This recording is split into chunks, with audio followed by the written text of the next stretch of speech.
Bismillahirrahmanirrahim. Nah, sekarang ada banyak sekali lembaga yang menerbitkan e-money,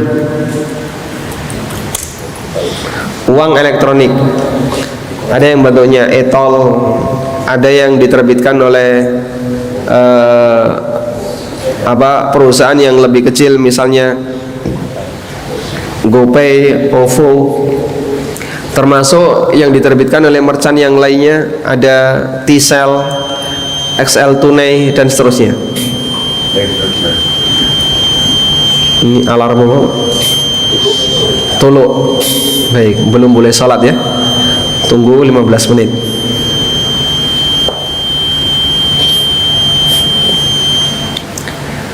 Kalau kita menggunakan fasilitas seperti ini, diperbolehkan atau tidak? Para ulama memberikan pendekatan. Apa hukumnya menggunakan e-money? Ketika kita top up, deposit, saya biar kartu ini ada isinya, saya deposit 500.000, nanti saya pakai untuk e-tol, atau bisa dipakai untuk parkir atau belanja dan seterusnya. Sebagian ada yang memahami top up ini statusnya adalah memberi utang. Jadi kita menyerahkan uang itu kepada pihak yang menerbitkan kartu e-money tadi dengan akad utang.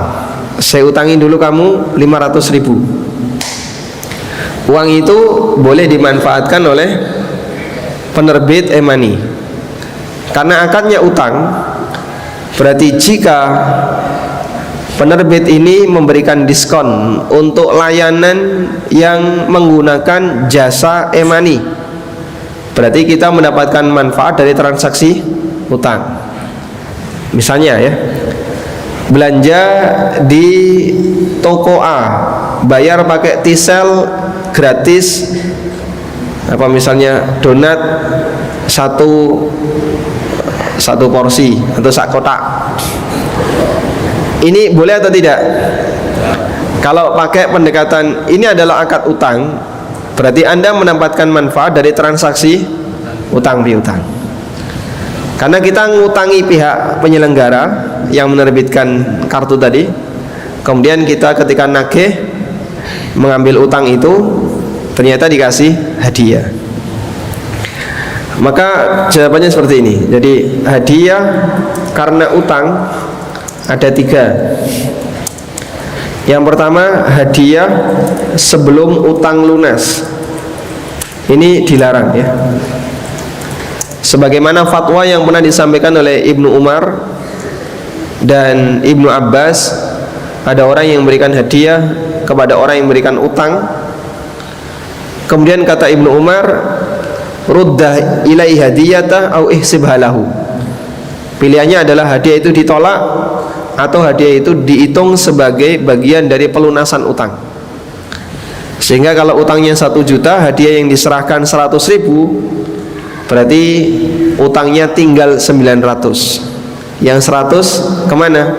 Dibayar pakai hadiah. Artinya hadiah ini tidak boleh sama sekali dinikmati oleh pemberi utang. Pilihannya ditolak atau utangnya dikurangi. Yang kedua, hadiah ketika melunasi utang. Ini hukumnya boleh dengan syarat tidak dijanjikan atau tidak disepakati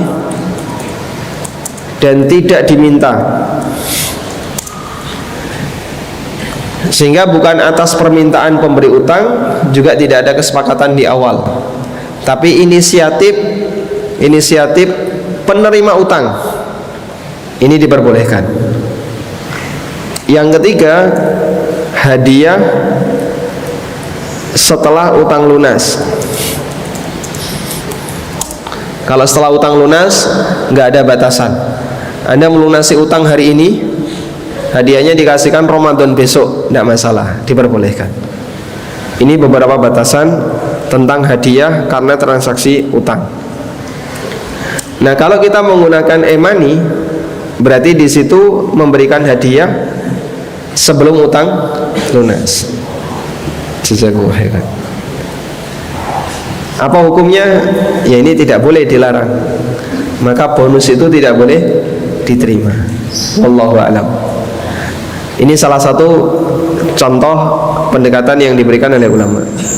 وَلْتَكُنْ مِنْكُمْ أُمَّةٌ يَدْعُونَ إِلَى الْخَيْرِ وَيَأْمُرُونَ بِالْمَعْرُوفِ وَيَنْهَوْنَ عَنِ الْمُنْكَرِ وَأُولَئِكَ